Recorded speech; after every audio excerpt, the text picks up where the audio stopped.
Jadi nggak salah kan kalau aku bertobat, kalau aku mengikut ajaran Kristus. Aku bilang. Terus bapak saya langsung marah di situ.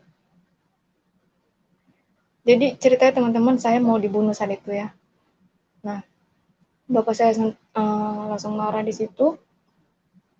Terus dia bilang, kau benar-benar menghujat memang ya. Kau percaya sama Tuhan itu. Tuhan itu, kau nggak tahu sejarahnya bagaimana. Nah, saya nggak lawan di situ. Dia bilang, kalau dia nggak bersalah nggak mungkin dia disalib. Kalau nggak ini. Benar-benar teman-teman, luar biasa. Jadi saya bilang, ya kalau ayah yang nggak tahu sejarah, nggak tahu tentang hal yang sebenarnya, ayah jangan ngomong kayak gitu. Bilang, kalau orang ya berkata yang sembarangan, berarti sama aja dia takiyah, aku bilang. Terus bapak saya bilang, takiyah gimana? Kau udah makin kurang aja sekarang.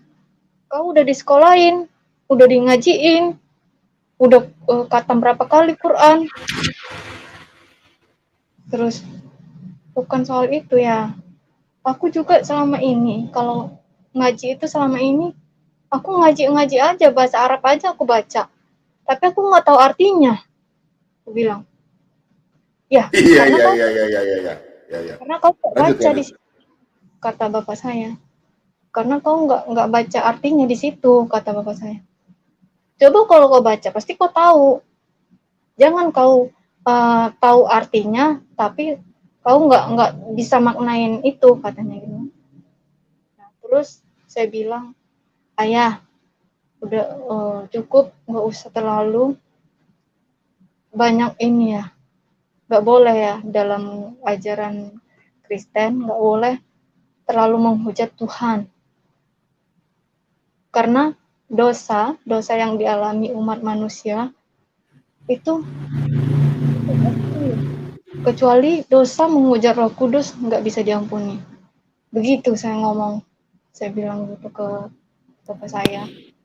Terus bapak saya langsung marah marah sekali, sampai mama saya juga apa ya, di situ merepet atau di situ ngomel.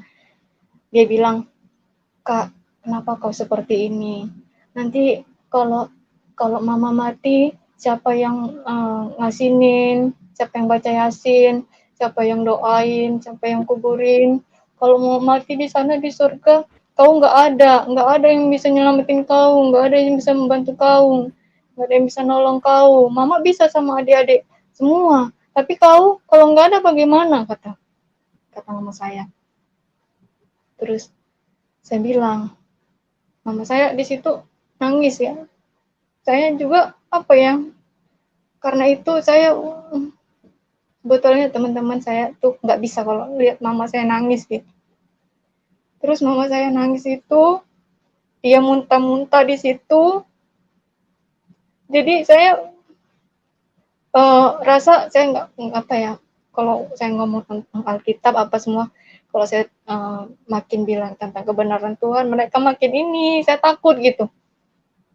Sementara mama saya ngomel-ngomel ini begitu. Terus saya bilang, udah lama, nggak usah lah nangis gitu. Kakak ini udah berjalan jalan yang benar. Nggak ada yang bisa menyelamatkan aku. Aku ini kan umurnya udah lebih dari 17 tahun. Kalau orang yang belum sampai 17 tahun, itu dosanya ditanggung orang tua. Kalau aku kan udah tahu apa dosa apapun yang kualami, aku sendiri yang tanggung, saya bilang waktu itu. Gak ada yang bisa menyelamatkan aku, Ma. Aku bilang. Gak ada yang bisa nolong aku di akhirat. Gak ada yang bisa bantu. Kecuali Tuhan. Tuhan Yesus sendiri, aku bilang. Terus, kata mama saya, iya memang kalau kecil dosa orang tua yang tanggung. Tapi sekarang makin kurang ajar kau karena udah besar. Jadi kau nggak tahu kalau kalau yang kau anut ajaran sesat, ajaran ini yang begitu, begitulah kafir apa semua gitu. Nah, Saat itu dia menikah, mama saya nangis-nangis.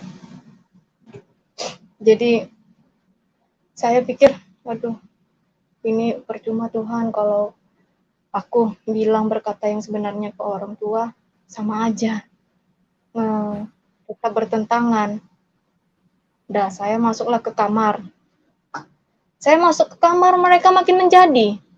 Mereka makin bertengkar, aduh. Mereka berdua, mama sama bapak saya makin ribut di situ berdua. Di situ hati saya benar-benar di kamar, ya Tuhan, kenapa begini? Saya ngomong, saya ngadu ke Tuhan. Kenapa Tuhan? Saat ini pergumulan sebegini yang harus aku hadapi, ya harus aku jalani, saya bilang begitu. Nah, karena orang tua saya itu bertengkar, sampai bapak saya bilang, saya masih ingat bilangnya, aku nggak mau tahu ya, pokoknya kau suruh anak kau itu bertobat. Aku nggak mau tahu, kata kalau dia nggak bertobat, nggak usah lagi dia kemana-mana.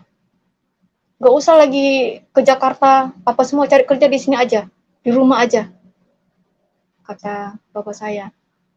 Saya langsung di situ, aduh, kok seperti itu ngomongnya?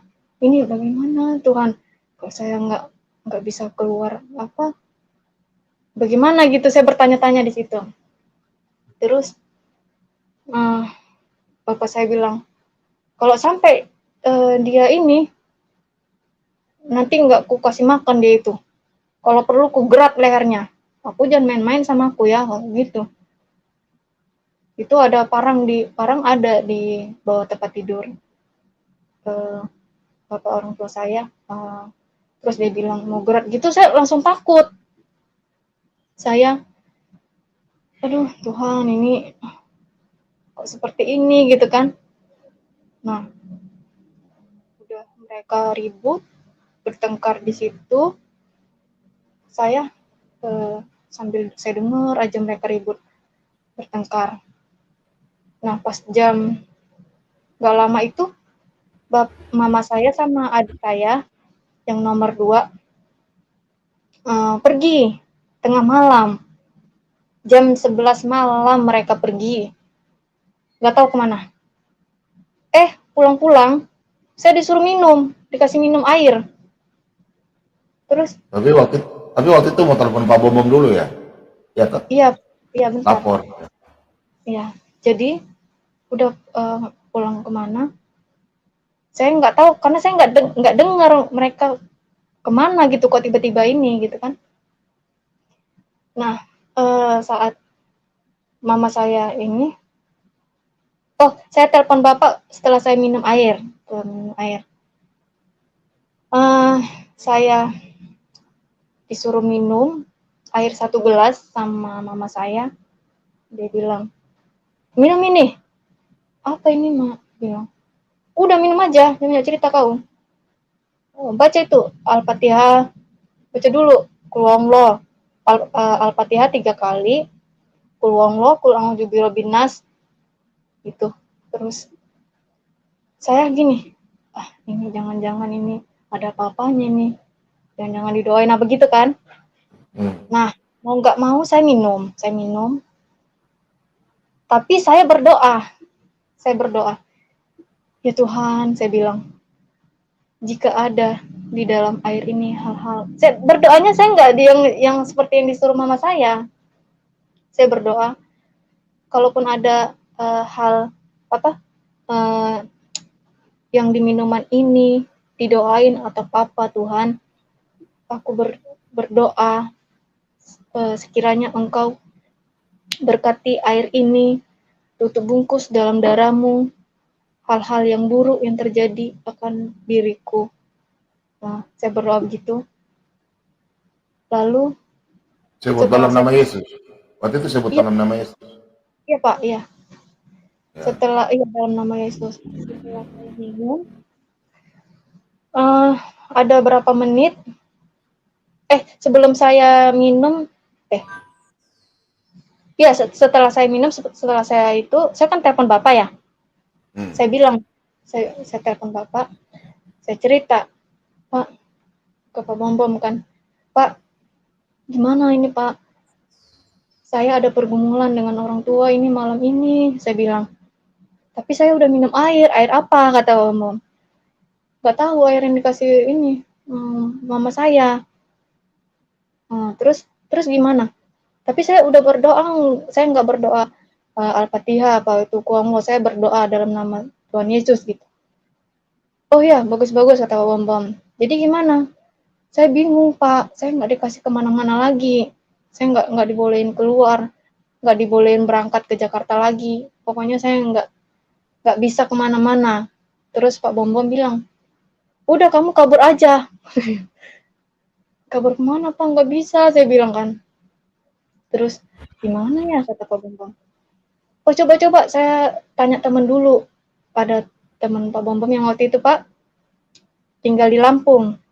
Kabur di mana? Pak Bom bilang apa? Gak salah. Yang Bapak bilang telepon teman yang tinggal di Lampung. Iya, saya bilang telepon teman aja, jangan kabur.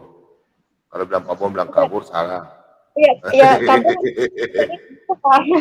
Kabur Pak nggak bisa Bom nggak. bilang telepon, iya nggak boleh kabur, sayang orang tua. Tapi kalau mau telepon teman, silakan telepon. Awas dong, nanti ada yang framing ini. Ya jadi kan nggak bisa Pak, nggak bisa keluar manapun. Ini bingung saya bilang. Terus Pak Bom udah saya telepon teman dulu ya, saya tanya barangkali dia di Medan gitu. Terus saya apa ditelepon sama teman Pak Bom, dia tanya, saya ceritakan, lalu dia tinggal di Lampung, bukan di Medan. Kalau dia di Medan mungkin bisa dia bantu. Terus setelah itu dia bilang, teman Pak Bom ini siapa namanya? Lupa saya. Pak siapa? Gak usah Itu. sebut, gak usah sebut Oh, namanya. iya. Jadi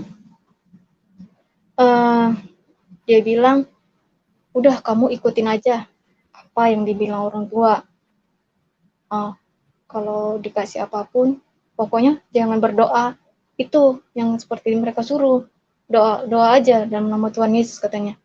Oh iya iya Pak. Oh, jadi harus harus kalau kalau mau ini harus begitu kalau mau pergi dari rumah gitu. Terus dia bilang cerdiklah, cerdiklah seperti ular, tuluslah seperti merpati. Saya ingat tuh. Oh iya ya Pak, iya. Baru saya setelah saya minum air itu ada 15 menit, kepala saya pusing, bener-bener. Aduh, bener-bener. Pokoknya saat itu ya sakit banget kepala saya. Mungkin saya pusing biasa gitu. Saya minum obat tapi nggak bisa, nggak mempan. Nah jadi saya bingung Pak, ini kepala saya kok tiba-tiba pusing. Saya bilang ke Pak Bom kan, aduh kenapa ya itu kata Pak Bom. Kok bisa? Nggak tahu saya mungkin udah didoain sama orang itu air ini doain gitu. Terus saya bawa tidur. Pas besok paginya tiba-tiba datang Ustadz ke rumah. Pagi-pagi dia datang jam setengah 7, jam 7 itu dia datang. Pertama dia datang diobatin adik saya yang kesurupan ini. Terus udah selesai saya dipanggil, baru disuruh pakai jilbab kok dulu gitu. Saya pakai jilbab lah ngadep Pak Ustadz itu. Lalu saya ditanyakin ada tiga hal itu yang dia tanya. Dia bilang begini, kenapa kamu bisa pindah agama katanya. Nah saya heran, ini Ustadznya dari mana tahu, padahal kan aku dengar pas dia datang nggak ada cerita. Oh berarti tadi malam ini mamaku ke tempat Pak Ustadz ini, saya ngira gitu. Terus dia tanya gitu, kenapa kamu pindah agama? Saya bilang, Saya pindah, Pak, karena saya ingin diselamatkan.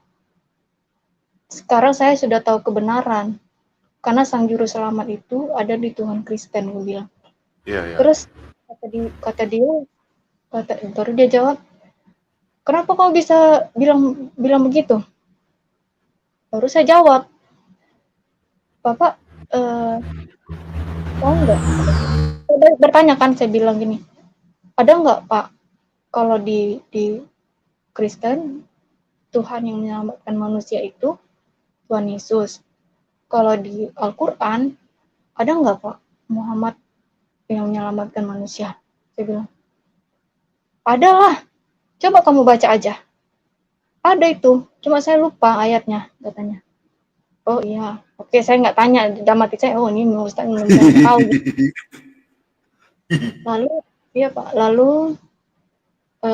pertanyaan kedua, kamu sering sholat enggak? Katanya. Kamu tinggal sholat, apa jarang ini, baca Al-Quran, apa semua? Memang Ustaznya udah tua gitu kan, tapi pertanyaannya aneh lah.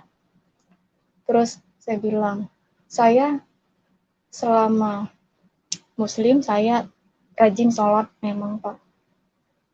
Tapi kadang sering tinggal juga. Terus saya baca Al-Quran juga, saya nggak tahu artinya.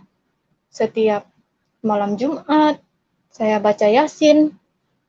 Nah, saya nggak tahu artinya. Terus saya juga bingung Pak sampai sekarang bilang, kalau saya ziarah ke kuburan orang-orang, saya baca tuh Yasin sama adik saya, kuburan. Tapi saya bingung kenapa orang mati dibacain Yasin, dan karena saya nggak tahu artinya itu, Pak. Sekarang saya tanya sama Bapak, arti dari baca Yasin itu kalau orang ziarah ke kuburan apa, Pak? Saya bilang.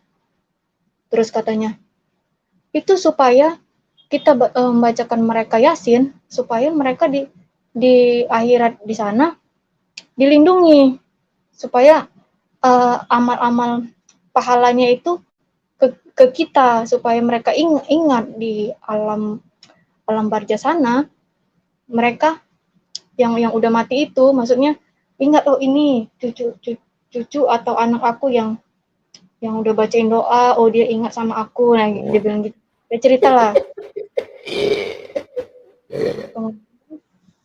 Lanjut. Yang ketiga, saya bilang, Pak, saya tanya, dia kan udah tanya tuh, saya tanya, Pak, saya kan setiap ini, padahal di samping saya, orang tua saya, diatin saya aja nggak ada ngomong sepatah kata pun.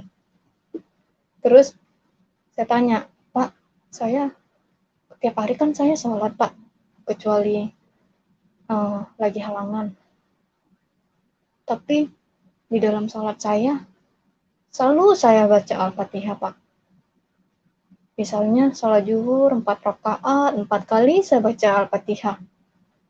Tapi saya nggak tahu artinya. Ada juga saya baca ayatnya itu, siratal ladzina an'amta 'alaihim. Tunjukkanlah kami jalan yang benar dan lurus. Betulnya gitu Pak, saya ngomong. Tanya orang tua saya nih, lihat mungkin ya.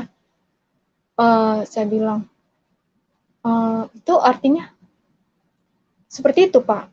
Kok seperti itu gitu kan, karena saya tanya begitu. Berarti tunjukkanlah jalan yang lurus. Nggak tahu dong mana jalan lurus Pak. Padahal kan setiap sholat bacanya itu. Gitu.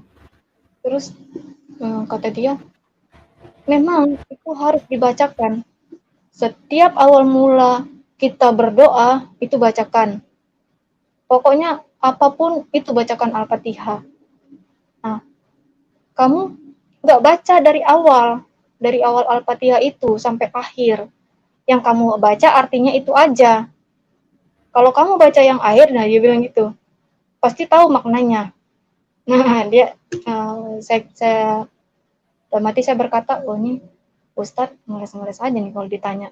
Bilang aja kok nggak tahu dong. Dalam hati saya begitu. Terus kan,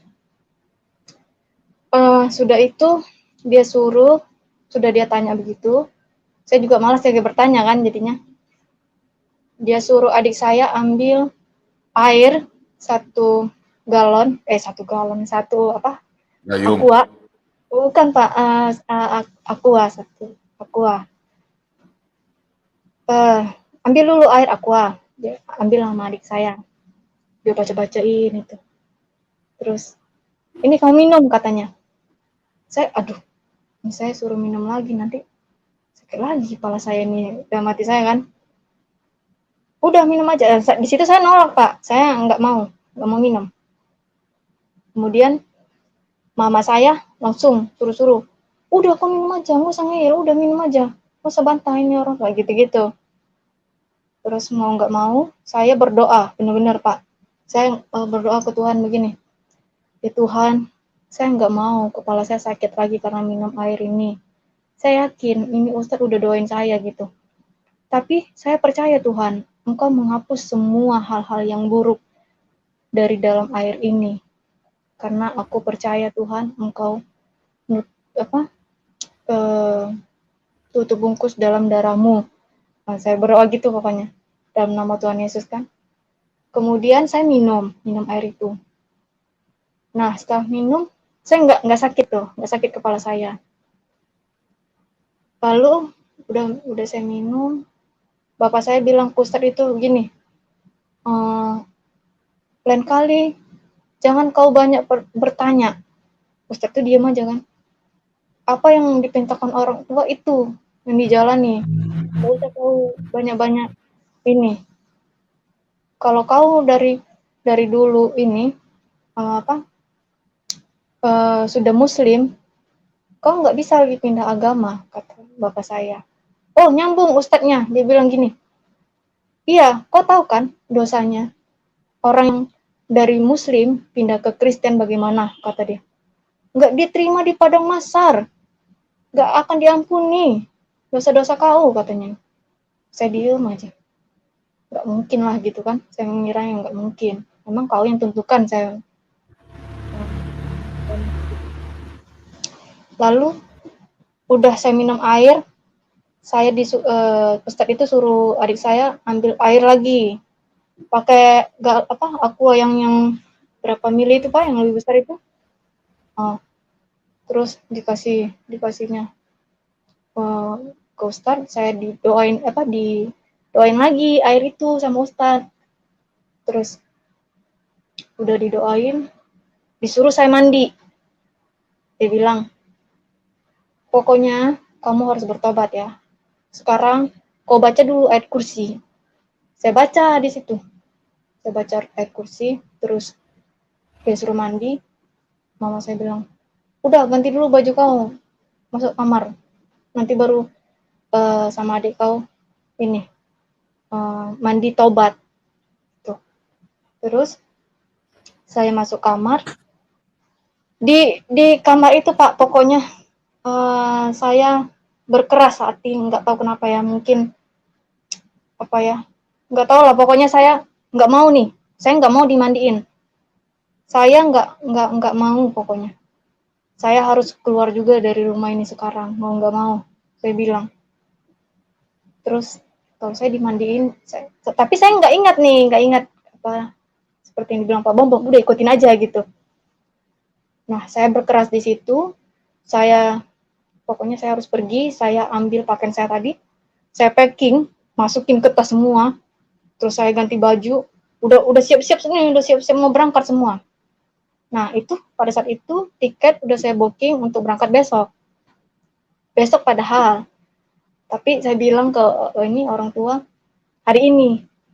Nah, jadi saya bawalah tas kan keluar kamar. Baru, oh mau kemana kau? Kata mama saya. Kau disuruh mandi, bukannya mandi, malah kau mau pergi.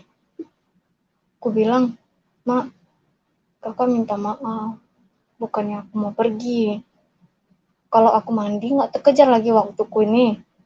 Tiket aku jam 3 ini. Kalau memang harus mandi nggak apa-apa, aku bawa aja tuh airnya, nanti sampai sana kakak mandi, bilang. Baru dia bilang, nggak bisa, pokoknya kau harus mandi sekarang, ganti baju kau, gak usah kau pergi-pergi kemana.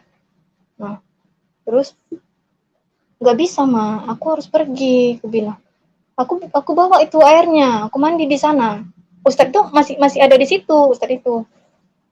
Terus mama saya jadi nangis.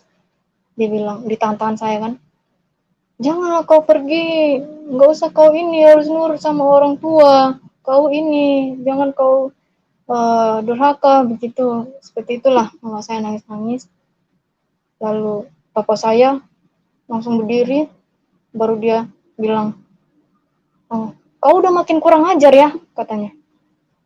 Dari kecil kau diajarin, disekolahin, bukannya makin bagus malah makin parah kau. Udah disuruh kan tadi kau mandi. Ngapain kau bawa tas, mau pergi kemana kau? Kata bapak saya. Aku bilang aku mau ke bandara. Tiketku jam 3 ini, aku bilang. Kalau aku nggak pergi ya nggak usah tiketku. Terus mama saya, udah nggak usah kau pergi, nanti diganti tuh tiket kau. Pokoknya jangan kau pergi. Oh, bapak saya, dia ambil tas ransel saya tadi, dia ambil, diumpetin ke kamarnya, dimasukin tas saya ke kamarnya dia dikunci. Oh, tiba-tiba dia lari ke depan, dikunci pintu depan.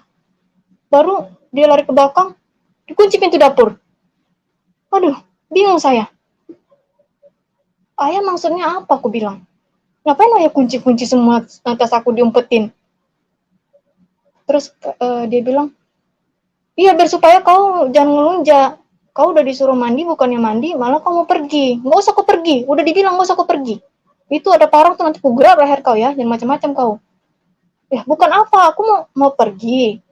Kalau aku nih harus kerja, aku dapat interview pada saat itu. Jadi aku harus ke Jakarta. Kalau aku nggak kerja kayak mana, aku bilang. Terus dia makin ngamuk, dia bilang, jangan kau melawan orang tua. Kalau kau pergi, nggak akan kau bisa injak ini rumah lagi. Nggak akan kami terima kau lagi. Terus, iya, baru nyambung mama saya. Iya, kalau di antara kami ada yang mati, nggak usah kau datang. Nggak perlu kau. Mama saya langsung ngomong gitu kan. Dari dia nangis, dia langsung ngomong gitu. Bukannya dia bela saya lagi.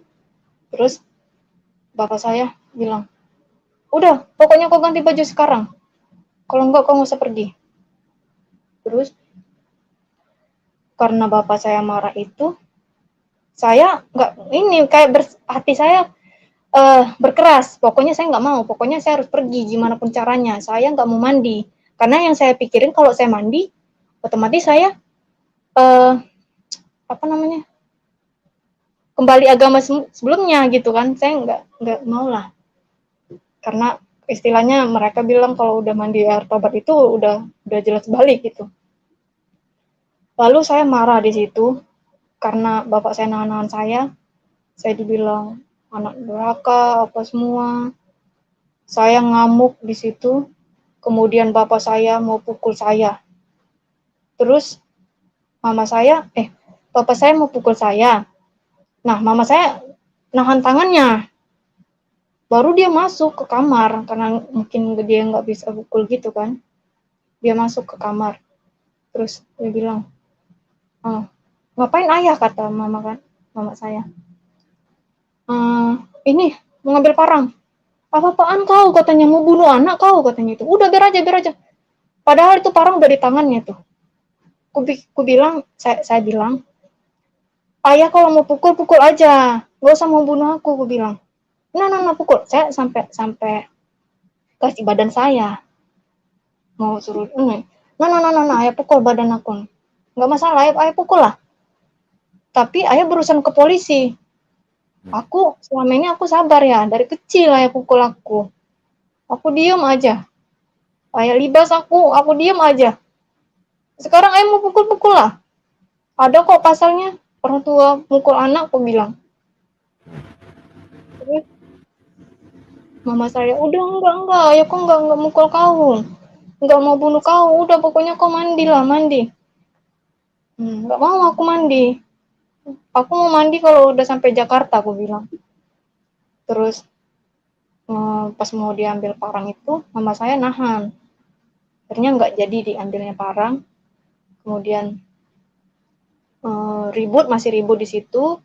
Lalu Ustadz itu langsung pamit ya, pulang. Nah, diantarilah sama bapak saya pulang. Baru setelah Ustadz itu pulang, makin ribut. Kita makin ribut di situ. Kemudian adik saya yang nomor 3 ini tiba-tiba kesurupan. Mungkin dia lihat kita ribut atau gimana. Tiba-tiba kesurupan gitu.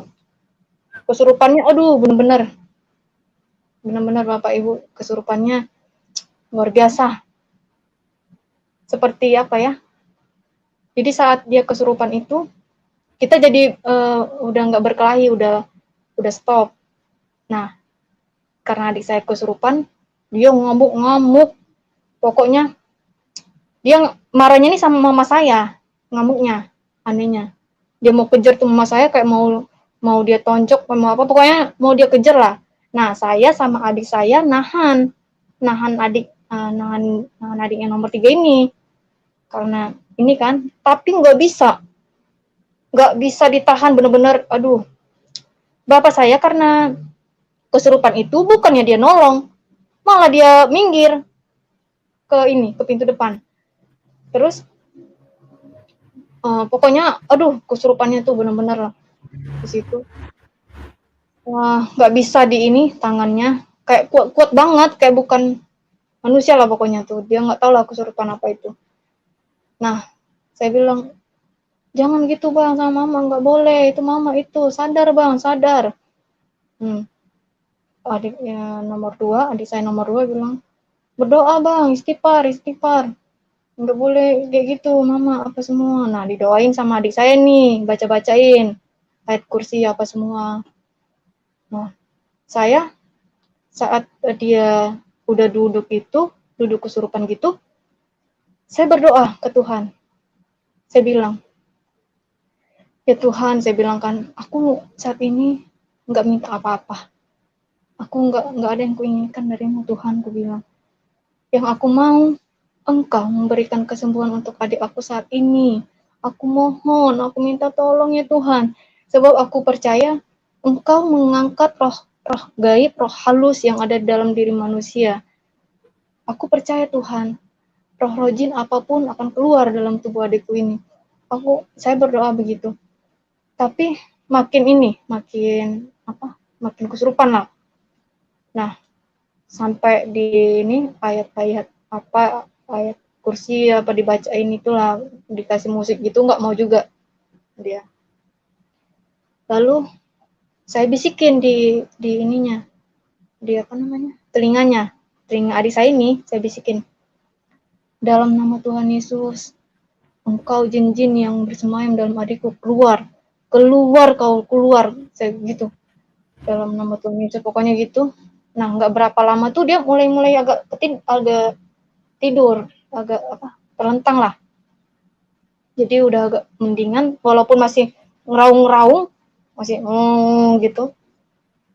Saya karena udah mendingan gitu, saya deketin mama saya. Jadi saya deketin, saya bilang, "Ma, ini udah jam 12. Gimana aku harus berangkat jam 3 ini? Kalau aku nggak berangkat, angus lah tiketku," aku bilang.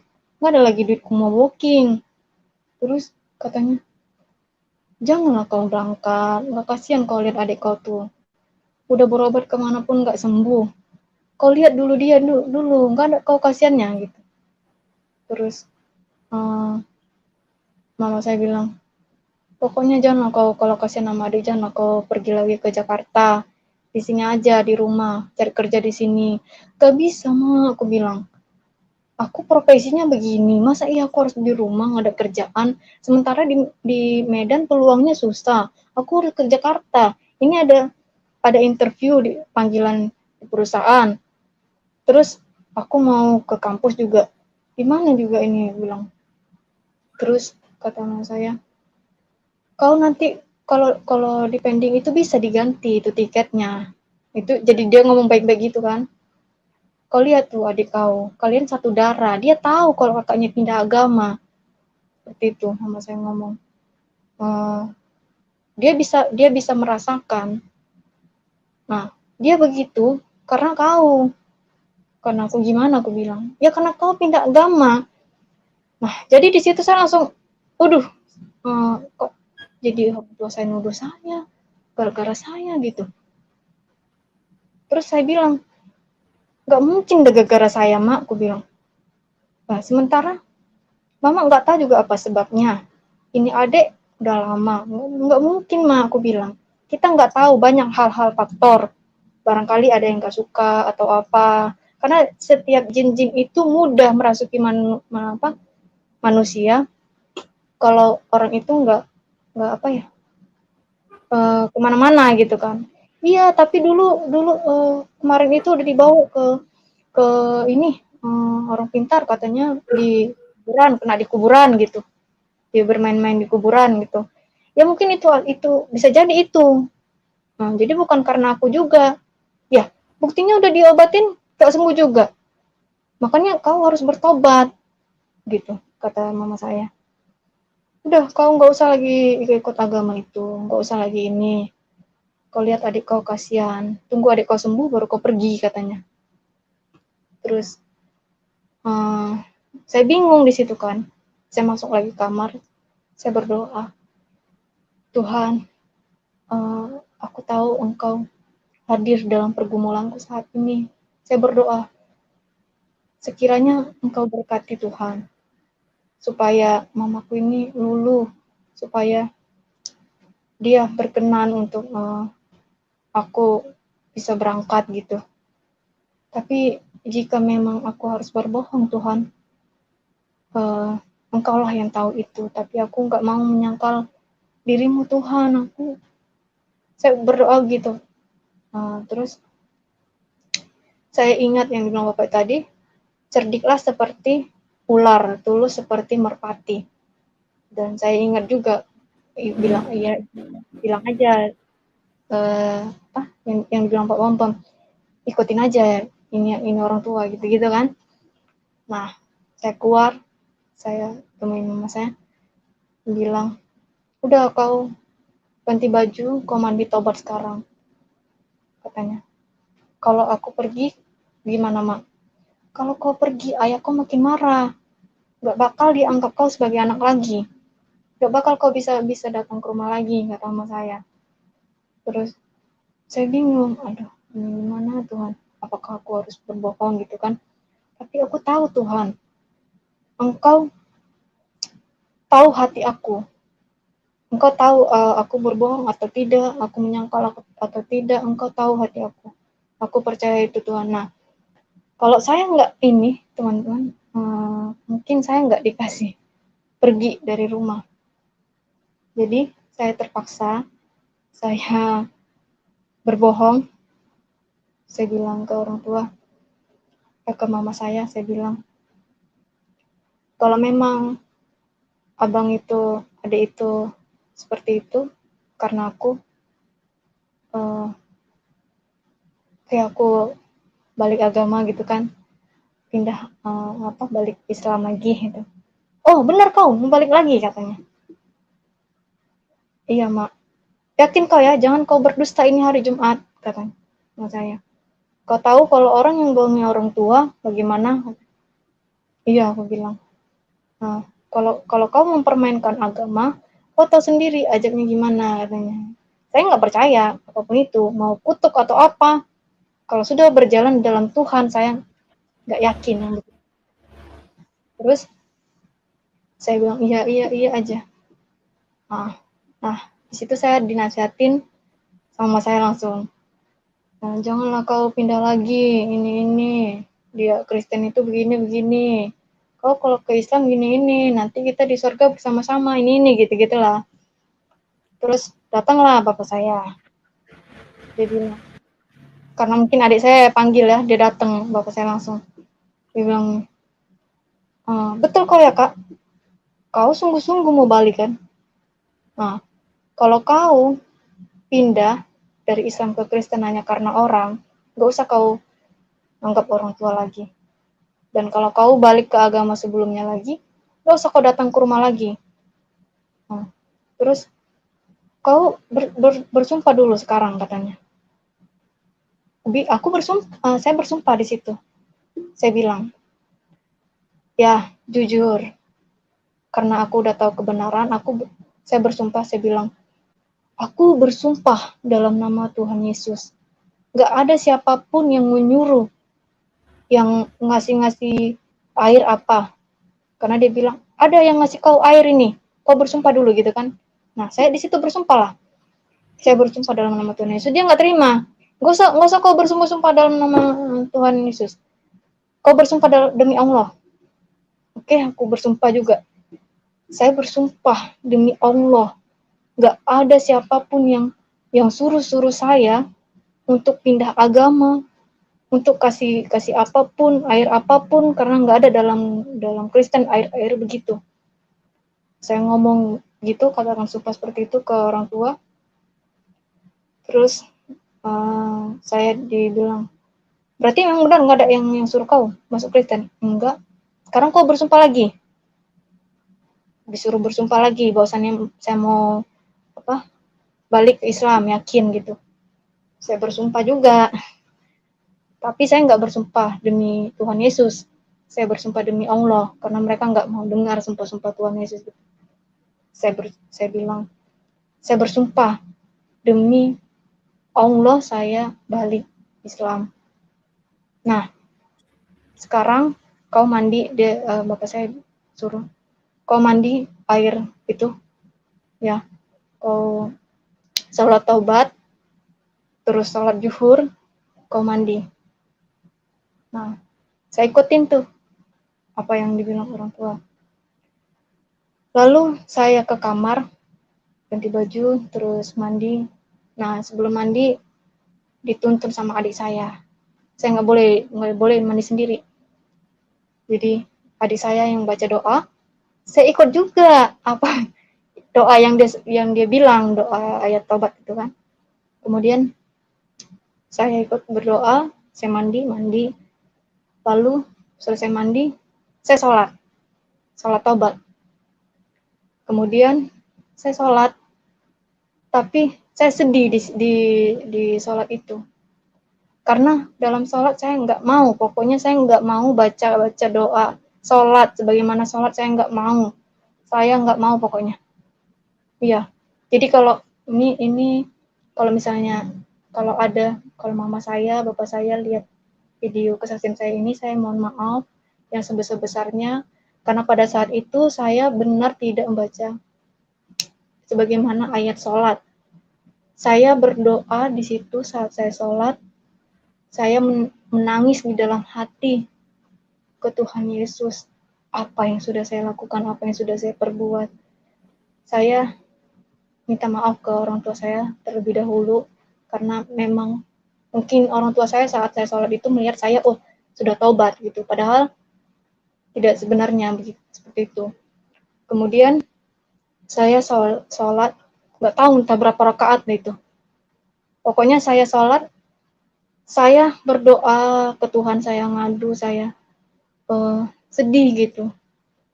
Saya berkata begini, Tuhan, apa yang aku perbuat ini tetap aku lakukan, mau sholat atau gimana pun, tapi aku tahu Tuhan, Engkau tahu hati aku, Engkau mendengar, Engkau bisa melihat apa yang aku alami sekarang. Aku tidak mau menyangkal dirimu Tuhan, saya bilang. Tapi aku tidak mau juga bohongin orang tuaku seperti ini.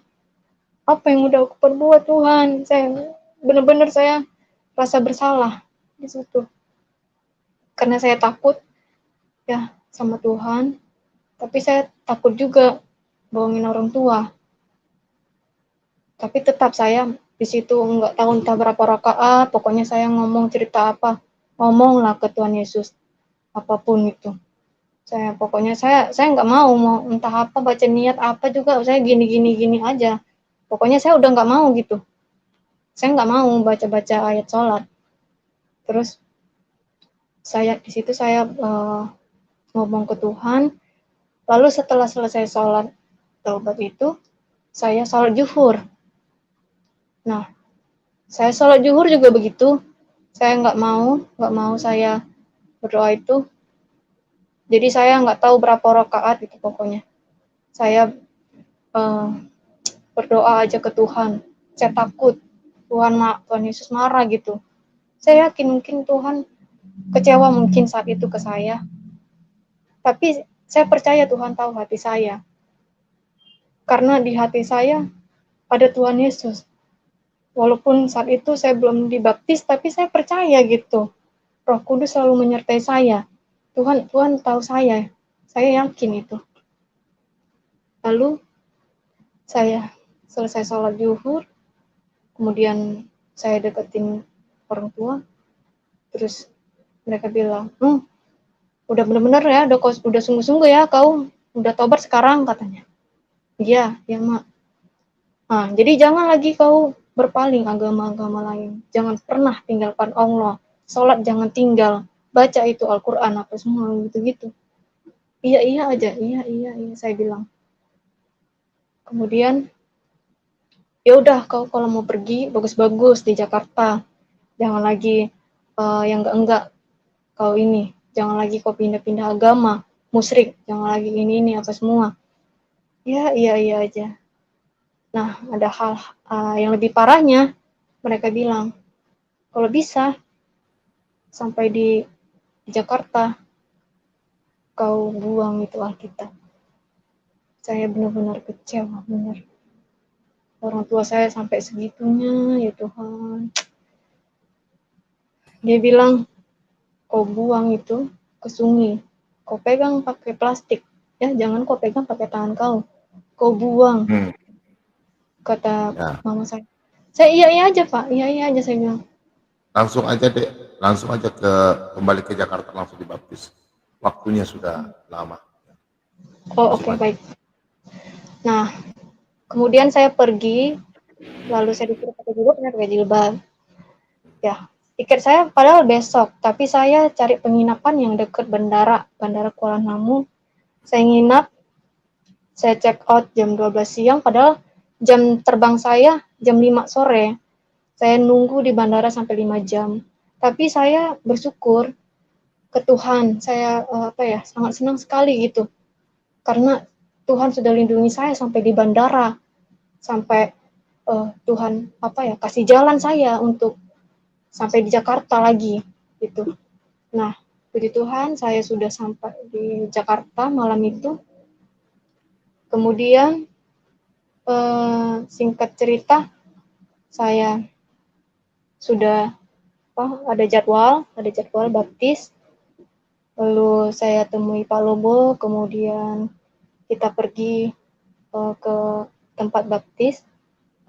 Nah, puji Tuhan di situ saya benar-benar alami mukjizat ya Pak. Jadi saat saya dibaptis itu Pak, entah kenapa badan saya dingin banget Pak, sampai menggigil. Saya sampai tanya sama istri Pak Lobo kan, Ibu, saya kok dingin? Dia tanya sama keponakannya, kamu dingin nggak? Enggak, kok saya dingin banget Ibu nih sampai menggigil ini. Dia bilang, iya itu kuasa Tuhan katanya. Oh iya, betul. Terus itulah saya sudah dibaptis, saya senang sekali ya Tuhan.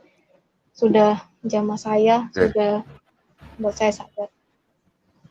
Jadi sekarang saya sudah jadi lahir baru, jadi anak Tuhan. Saya bersyukur sekali. Ya, mungkin itu saja Pak. Nanti kalau ada yang bertanya baru kasih kesaksian lagi ya. Boleh ya? Siap. Baik, Pak. Oke. Nah, kita sekarang ada kedatangan tamu nih, teman-temannya Naomi. Bidadari, kan ada 72 menurut si penggugat. Nah, sudah kemarin 1, 2, 3, sisa 69. Besok tanggal 12 lagi. Saya angkat dulu ya. Pertama ya, bidadari yang pertama ya. Iya. Nah, saya angkat dulu. Nah. Halo, shalom Marisa. Shalom Naomi. Ini bidadari. Awas ada kepanasan ini. Halo, shalom bidadari Rahma. Pak Bowo. Pak Bowo jadi. Halo, bidadarinya. Ini ada yang kepanasan ini. Enggak. Hmm. Sekarang kita enggak mau jadi bidadari lagi, enggak mau. Iya, udah kurang kan? Udah kurang. Anak-anak Tuhan, anak-anak. Tuh. Buat Naomi, Shalom semuanya. Halo. Aduh. Ada ada training firman ini loh. luar biasa Training ya. ini. Apa kabar? 2 Korintus pasal 5 ayat 17. Jadi siapa yang ada di dalam Mantap. Kristus ia adalah ciptaan baru, yang lama sudah berlalu, sesungguhnya yang baru sudah datang. Amin. Amin. Pujilah nama Tuhan Yesus Hamasiah, Allah yang hidup, Allah yang maha hadir. Calonnya Tuhan ganti Yesus. Pak Bom ini. Bukti Tuhan Mantap. Yesus adalah Tuhan yang benar, Tuhan yang ada, Tuhan yang hidup, Tuhan yang Iya. perkasa. Bukti kita sekarang kita berkumpul di sini memuliakan nama Tuhan, semua karena mukjizat Tuhan Yesus. Tanpa Tuhan Yesus kita tidak akan menjadi pengikut Yesus, karena Tuhan yang memilih kita, bukan kita yang memilih Tuhan. Haleluya. Haleluya. Waduh, ada kepanasan ini. Ada yang kepanasan, banyak ini kepanasan ini. Katanya- Memang betul ya. Lawan kita itu adalah iblis ya, Naomi. Lawan kita itu iblis. Saya memang enggak Pak Bom. Saya pun diintimidasi loh waktu saya mau baptis loh. Saya kan udah pernah cerita. Waktu saya mau baptis, saya mimpi pada saat itu ada asap rokok tapi warnanya hitam.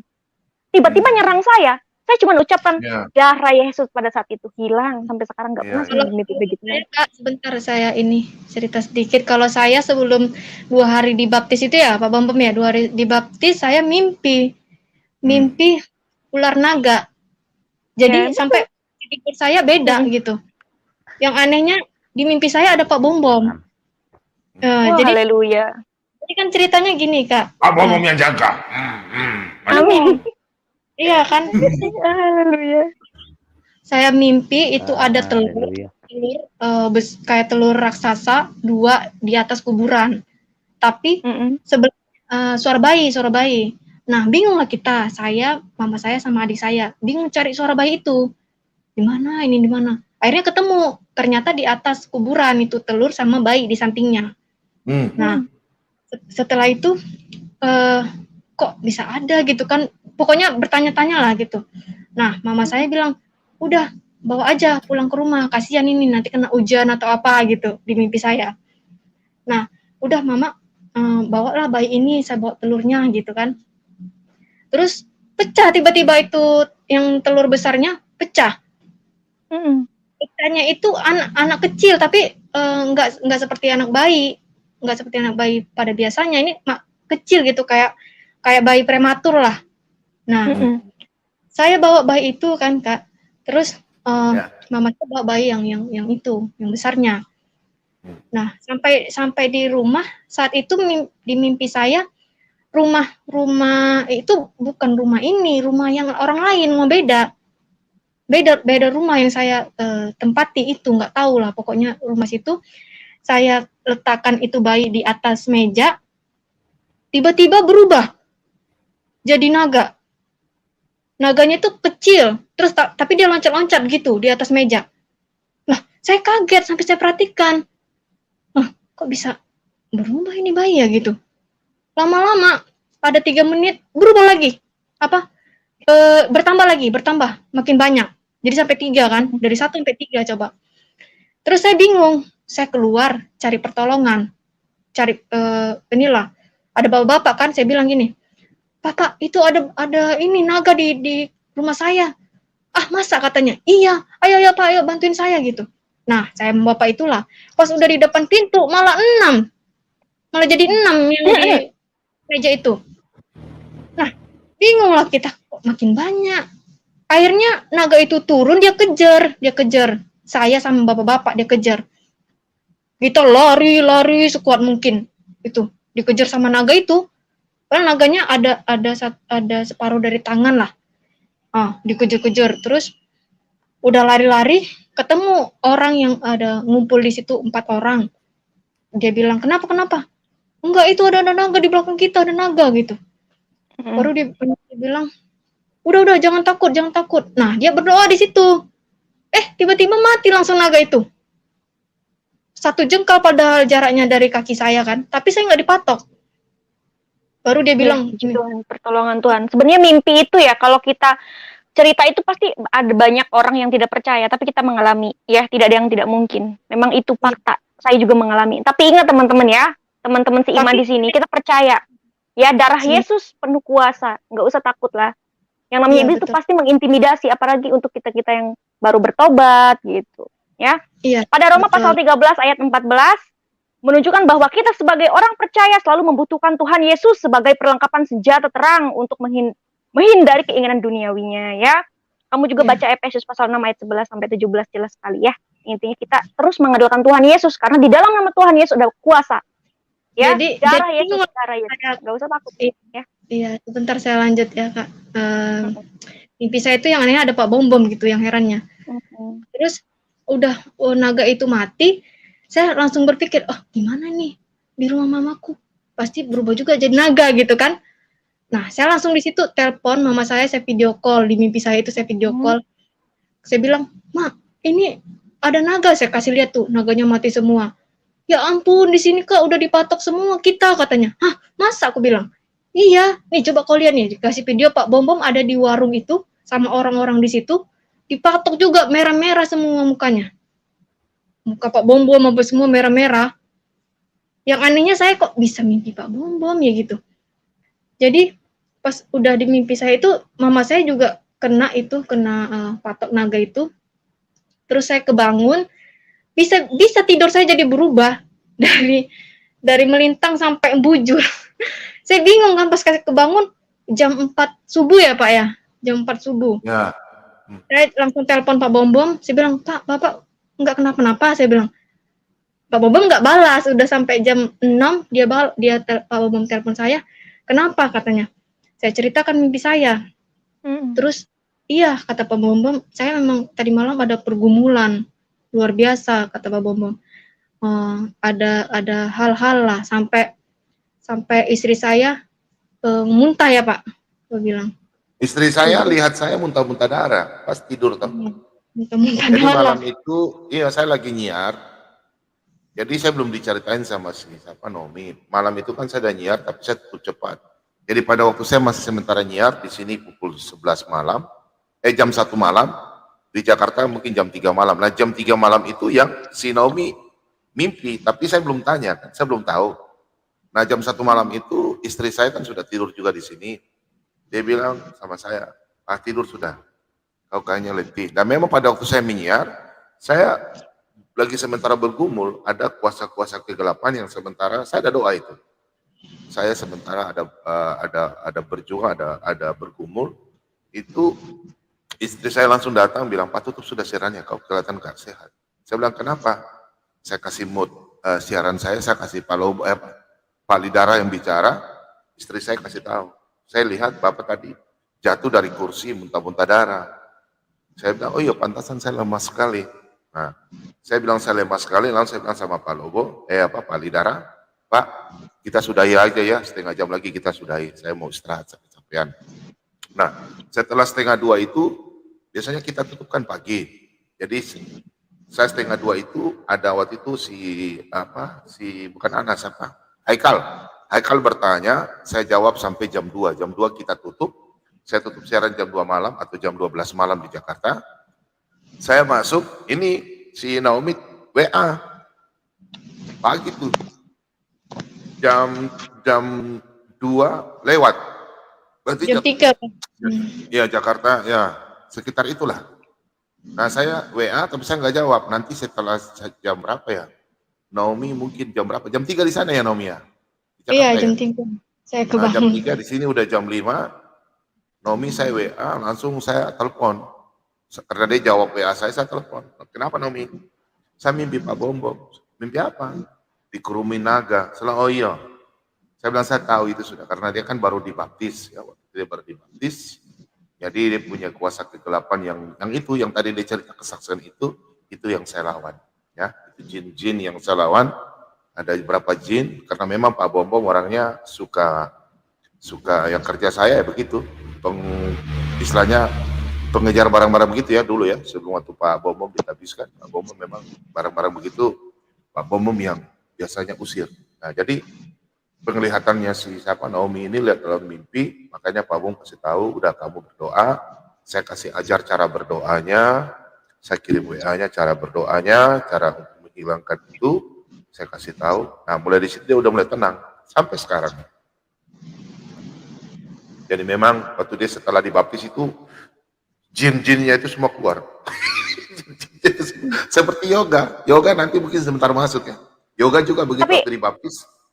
Iya betul sekali Pak Bambang. Saya sangat percaya karena betul waktu saya mau baptis itu banyak sekali serangan-serangan sampai saya tuh emosi aja setiap hari, nggak tahu kayak peperangan rohani gitu loh. Iya. Saya rasakan itu bener. Terus saya juga mimpinya tuh nyata banget. Bentuknya asap rokok tapi kok bisa megangin saya gitu loh. Megangin saya kuat banget. Saya cuma bilang pada saat itu darah Yesus. Saya ulang-ulang darah Yesus dan puji Tuhan. Tidak pernah saya mimpi seperti itu lagi.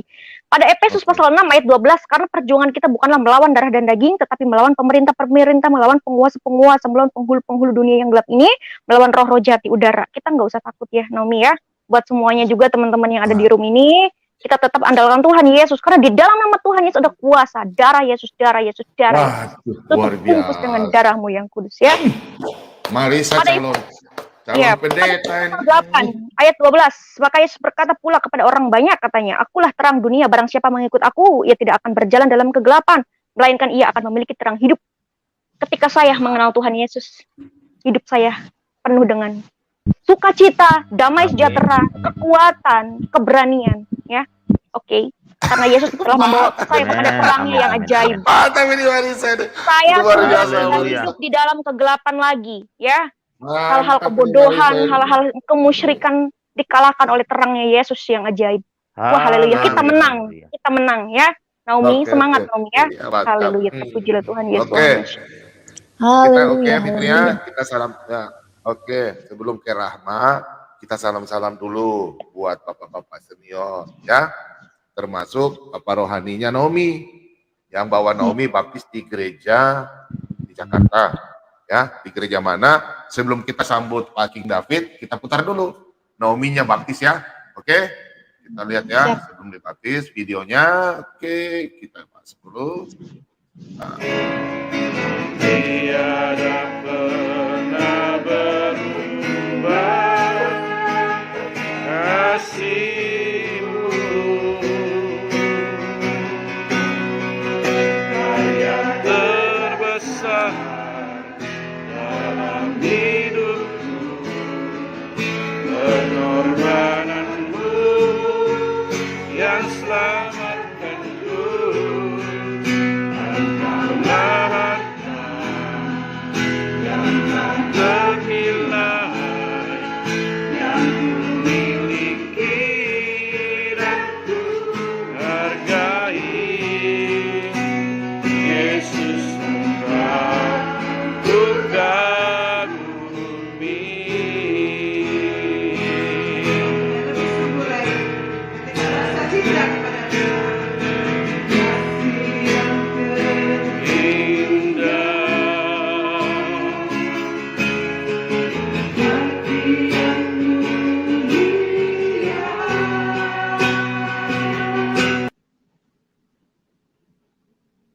Ya, ini dulu Rahma ya, imut-imut. Ya, habis itu nih Rahma udah berdiri ya, dia siap dibaptis. Nah, ini udah dibaptis dia. Nah, Islam ya, udah dibaptis. Nah, di gereja Pak Lobo. Ya, Lobo. shalom semua, shalom. Shalom Naomi.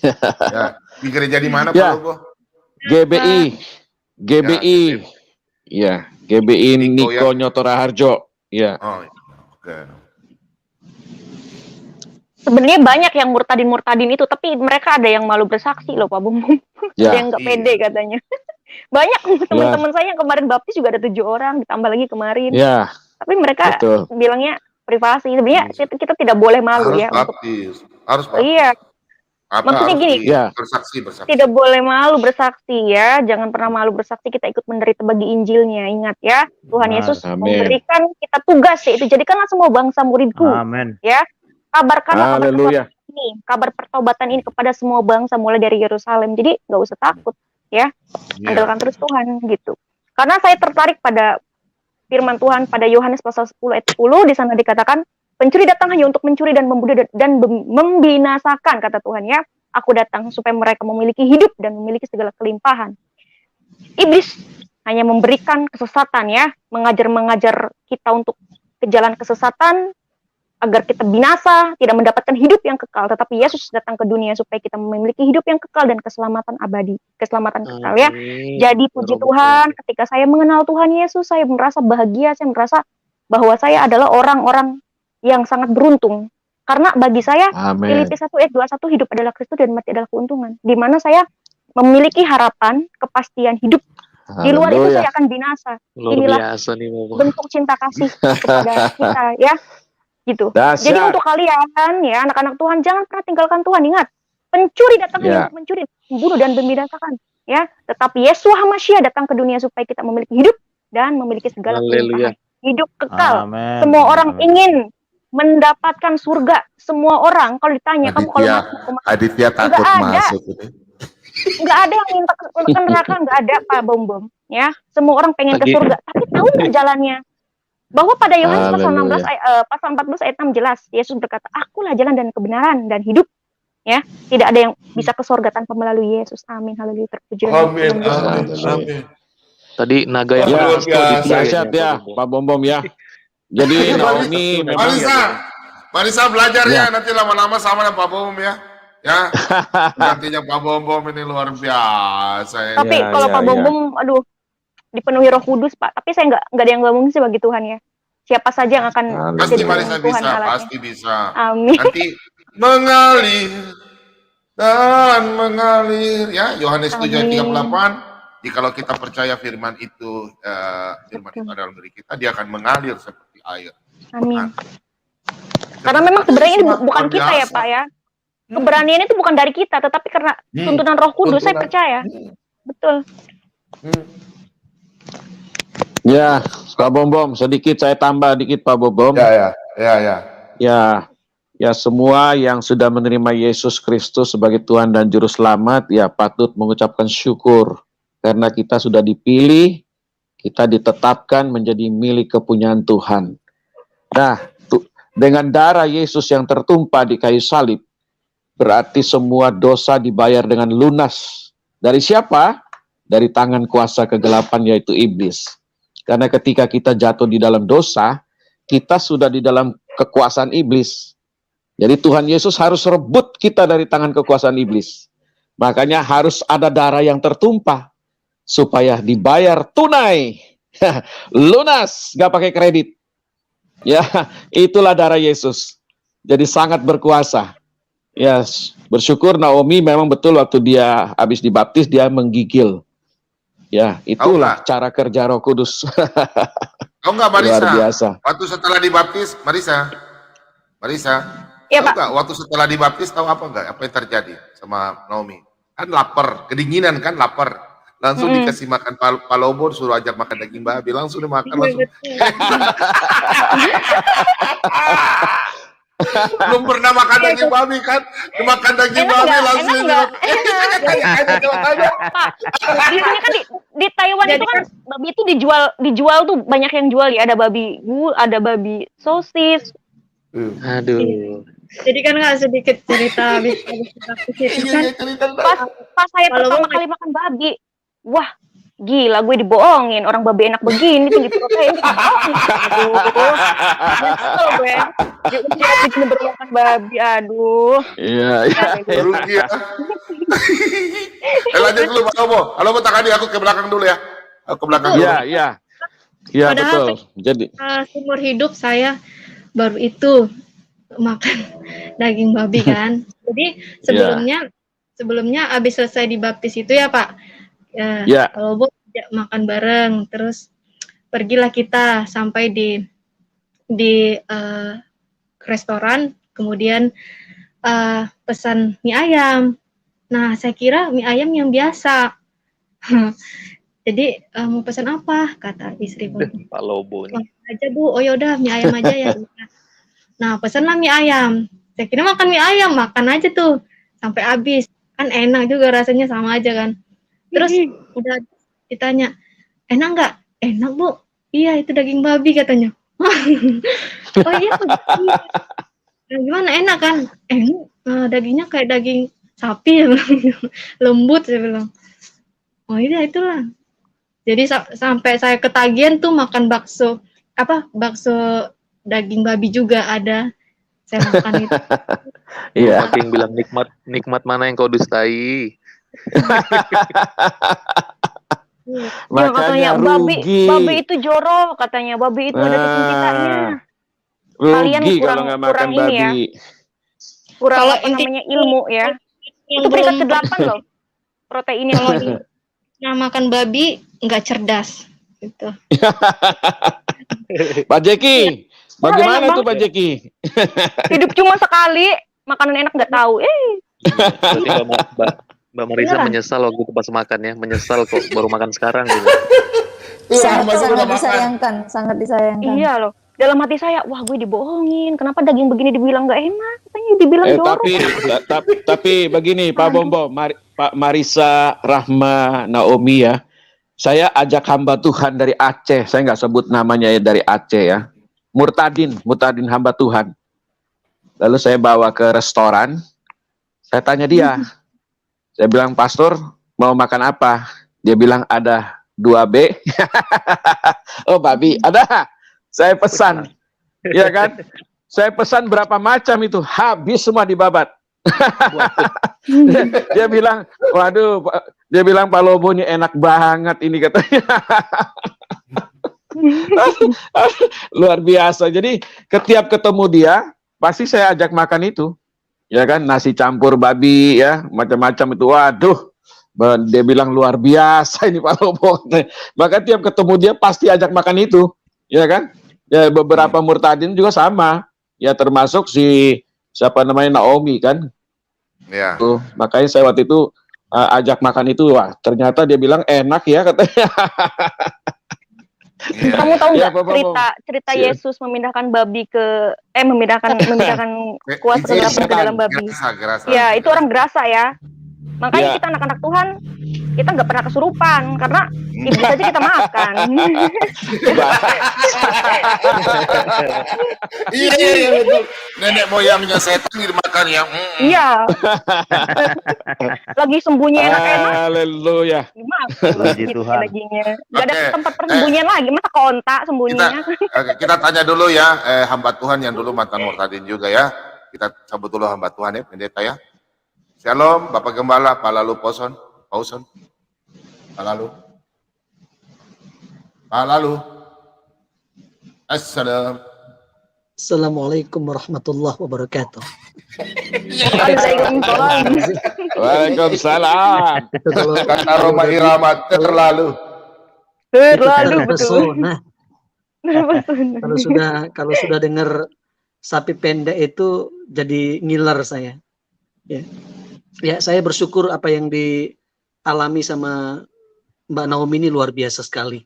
Ya, saya belajar dari apa yang dialami itu, saya percaya itu akan menjadi kesaksian buat banyak orang. Ya, pengalaman hidup.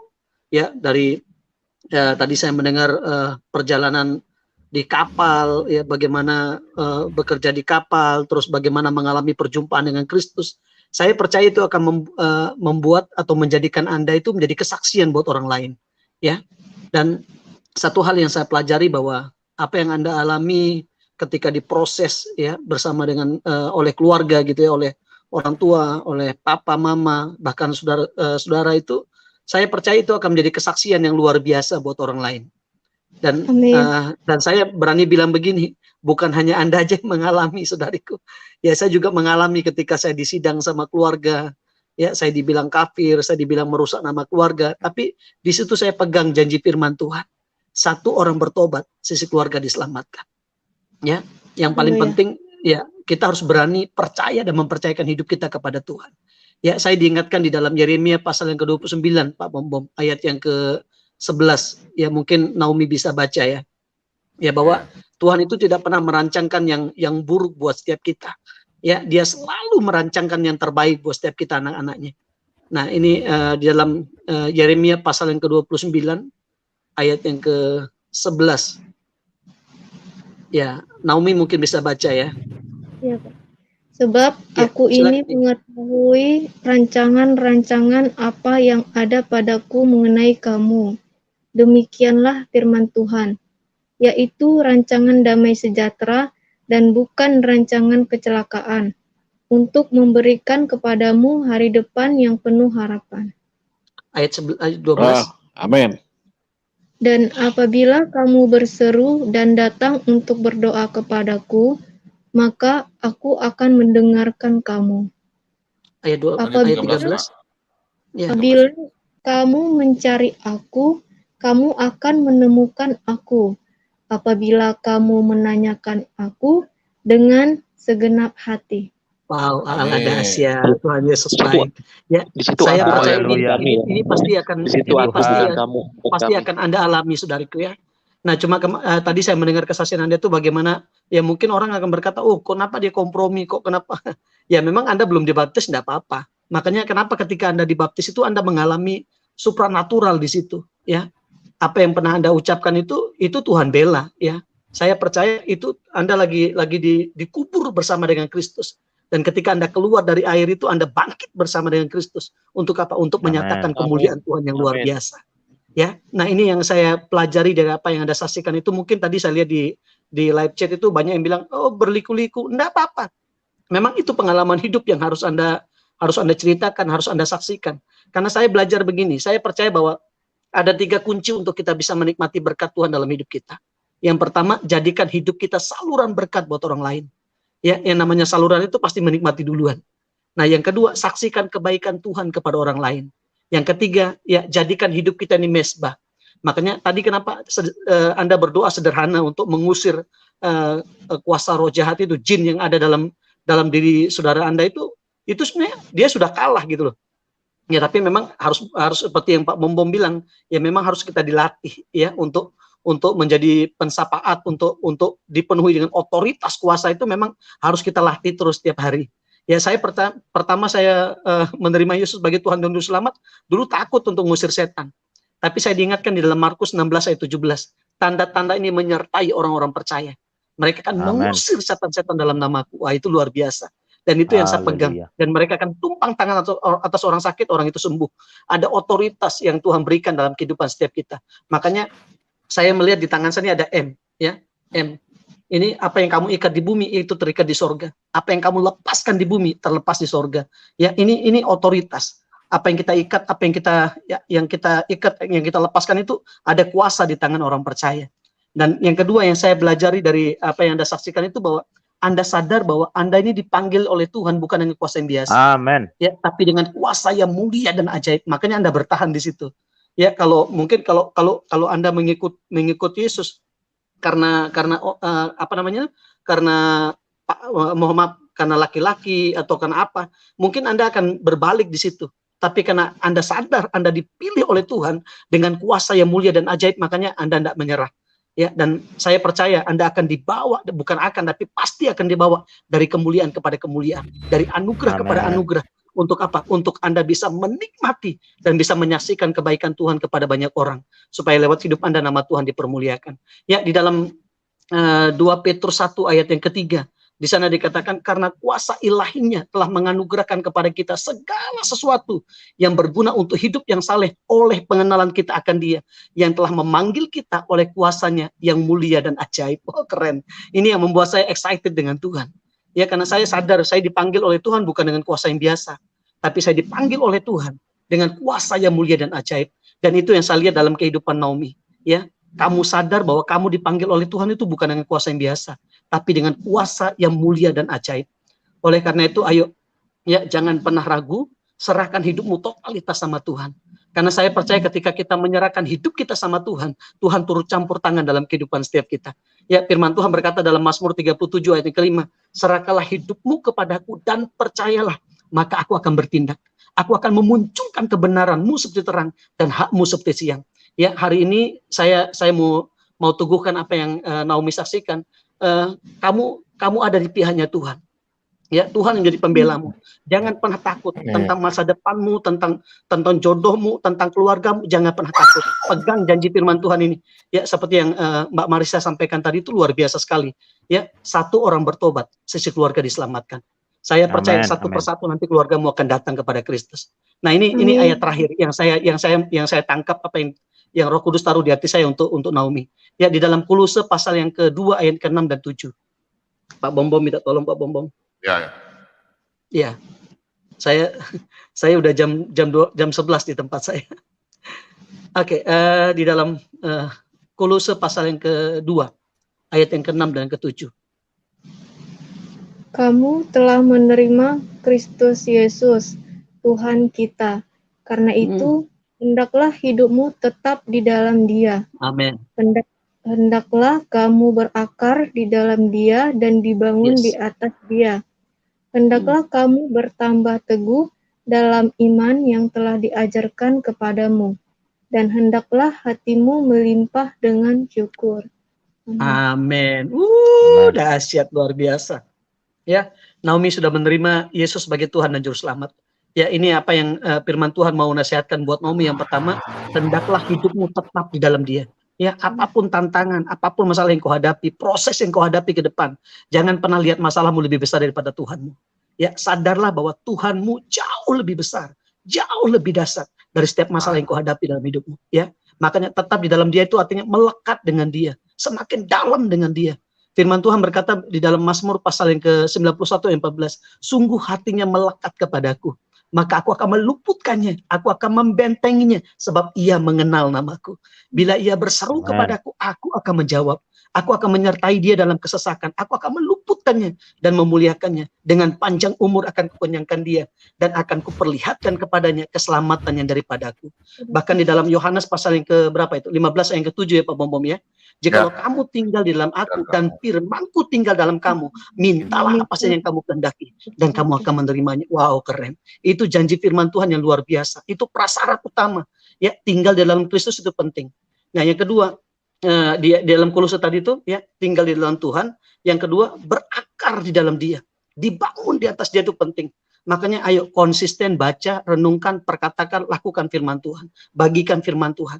Banyak orang berkata, oh enak ya Pak Pendeta ya, oh Pak lalu baru beberapa tahun jadi orang Kristen sudah bisa khotbah. Saya bilang bukan masalah itu. Kalau kita konsisten baca, renungkan, perkatakan, lakukan, bagikan, nikmati firman Tuhan, saya percaya seperti Mbak Marisa tadi itu loh. Kenapa Mbak Marisa bisa bagikan firman Tuhan? Karena konsisten baca, renungkan firman Tuhan, perkatakan firman Tuhan. Makanya Mazmur 1 berkata, tetapi yang kesukaannya ialah Taurat Tuhan, dan yang merenungkan Taurat itu siang dan malam. Wow, keren. Ya Pak Bombom itu kenapa Pak Bombom bisa hafal firman Tuhan? Karena baca, ya, karena memperkatakan. Nah, kalau kita tidak pernah berani membaca, merenungkan, memperkatakan firman Tuhan, jangan harap, meskipun mohon maaf, mungkin sudah lahir jadi orang Kristen, tapi kalau kita tidak konsisten baca firman Tuhan, renungkan firman Tuhan, kita tidak ada otoritas, tidak ada kuasa. Ya, seperti Mbak Marisa bilang tadi itu, firman Tuhan itu penting, selengkap senjata Allah itu. Ya, pedang roh itu firman Tuhan. Nah, di sana dikatakan yang ketiga tadi itu, ya, bertambah teguh dalam iman. Makanya penting buat kita. Ayo, terus yang terakhir, ayo hidup dalam ucapan syukur itu penting. Sekali lagi ya Naomi, ya saya sebagai seorang hamba Tuhan ya memberikan peneguhan apa yang Tuhan taruh di hati saya ini buat Naomi. Ayo tetap hidup dalam ucapan syukur apapun kondisimu, karena itu kehendak Tuhan. Ya, ketika kita mengucap syukur, kita sedang melakukan apa yang Allah kehendaki dalam kehidupan kita. Ketika kita mengucap syukur, kita sedang menarik kuasa Allah bekerja dalam hidup kita. Ketika kita mengucap syukur, kita sedang menyiapkan wadah yang terbaik untuk Tuhan mencurahkan berkat-Nya dalam kehidupan setiap kita. Sehingga kehidupan kita menjadi berkat, supaya lewat hidup kita nama Tuhan dipermuliakan. Ya, saya alami sekali saudariku ya. Bagaimana ketika saya mengizinkan Kristus berdaulat dalam hidup saya, tangan saya bukan di bawah, ya, tapi tangan saya di atas. Saya dijadikan Tuhan berkat buat keluarga saya, berkat buat orang-orang yang ada di sekitar saya. Dan saya melihat, makanya tadi kunci tadi itu menikmati berkat itu, ya jadikan hidup kita saluran, saksikan kebaikan Tuhan, dan jadikan hidup kita mezbah. Saya percaya Tuhan bukan akan lagi, ya Tuhan pasti mempromosikan kita. Dan Dia akan bawa kita dari kemuliaan kepada kemuliaan, ya dari iman kepada iman, dari kasih karunia kepada kasih karunia, sehingga kehidupan kita mempermuliakan Tuhan. Ya, tetap semangat saudariku, ya. Mbak Marisa, terima kasih banyak ya. Ya, luar biasa sekali. Naomi, Tuhan Yesus sangat mengasihimu saudariku. Ya, saya melihat ada rencana Tuhan yang luar biasa dalam hidupmu. Ya, pengalaman hidupmu itu akan menjadi kesaksian buat orang lain supaya kehidupanmu menuntun banyak orang datang Amin, kepada haleluya. kebenaran, Terpujilah nama seperti Tuhan Yesus. bintang-bintang tetap Haleluya. untuk selama-lamanya. Amin. Ya, Pak Bom, Oke. jikalau pedang mulai ke tubuh masih Pak, ada ya. harapan sembuh. Jikalau lidah mulai ke hati, kemana obat hendak dicari. Usikum wa nafsi bitaqwallah. Wassalamualaikum warahmatullahi wabarakatuh. Haleluya. Ingat ya teman-teman ya. 1 Yohanes ya pasal 4 ayat 4 ya. Kamu berasal dari Allah, anak-anakku, dan kamu telah mengalahkan nabi-nabi palsu itu. Sebab roh yang ada di dalam Amin. kamu lebih besar daripada roh yang ada di dunia. Ingat, Amin. roh kita Mari lebih saya besar. baca lagi. Haleluya. Mari saya baca lagi Keluaran Bilangan 23 ayat 23. Sama. Mana si Pak Bom Emma? putar Emma dong, belum situ baca. dong. Pak Bom, kasih Emma yang baca. Emma belum baca itu.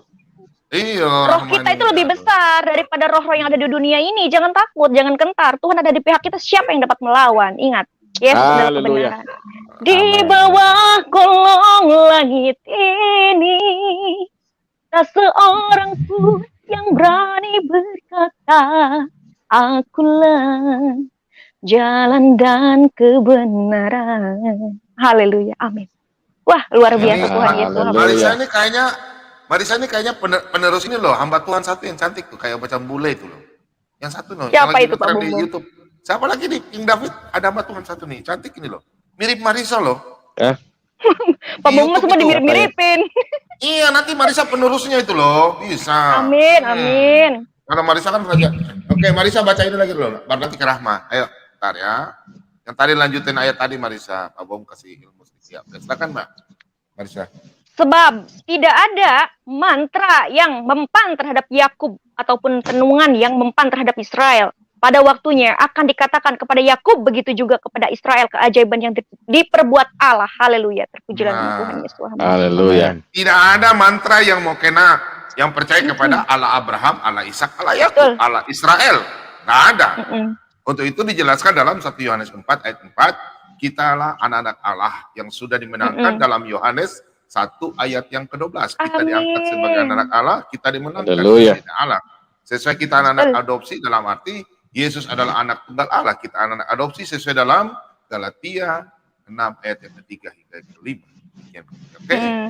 Oke. Iblis, Makanya diam-diam nih, kuasa Emma. kegelapan juga takluk di dalam nama Tuhan Yesus ya. Pada Lukas pasal 10 ayat 17, kemudian ke-70 murid itu kembali dengan bergembira dan berkata, Tuhan juga setan-setan takluk kepada kami demi namamu.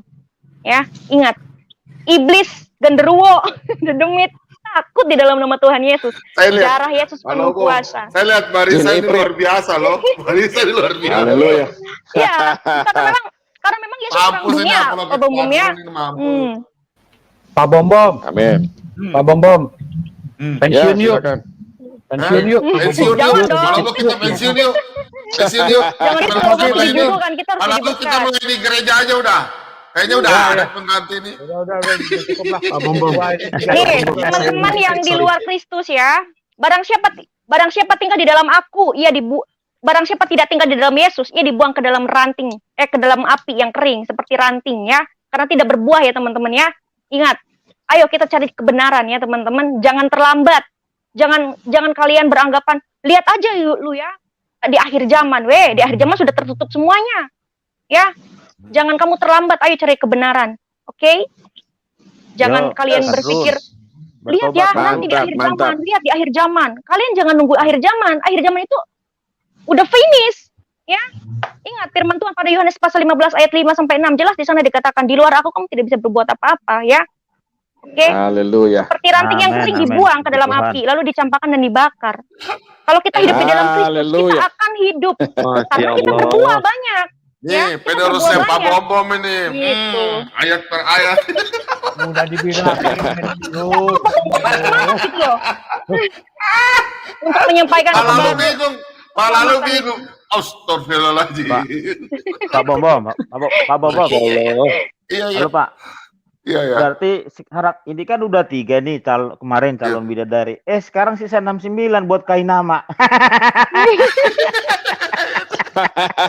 Kanti tanggal 12. Marisa Kanti, Sri Kanti. Tanggal 12. Halo, kain nama itu 72 udah nggak ada, sisa 69, kamu jangan harap. Pak Bom, Pak Bom Bom, tampilin coba. Iya, iya. Itu thumbnailnya coba. Gimana Ya, thumbnailnya? Pak Timothy, saya takutnya nanti banyak yang bilang begini, ya babi Ya. haram, babu halal, itu man arabatkum musibah. Ta'rifukum wajanah. Toyib. Coba Pak Bom tampilin thumbnailnya deh. Bilang Bang apa? Toyib bilang babi Tadi, haram, yang babu tadi. halal. Yang hari ini. Syukur sekarang Mbak Marisa, Naomi sudah bisa makan daging babi. Syarat masuk surga itu memang. Oke, Pak Bom saya izin ya. Saya istirahat dulu Ya. ya. Oke, Ya, Ya, salam, salam. saya mau ikuti Makasih. Aditya, mau sunah rasul dulu. ada kita lihat iklannya Pak Bom nggak? Iklannya Pak Bom di Aditya. Aditya bikin Makasih Pak iklannya Pak Lalu, Bom. Tuhan berkati Pak. Makasih Pak Lalu, Tuhan berkati. Halo. Mana Ya, Emma? ini- Mana Emma? Emma kok belum ngomong dari tadi nih? Iya, emang. Shalom Emma.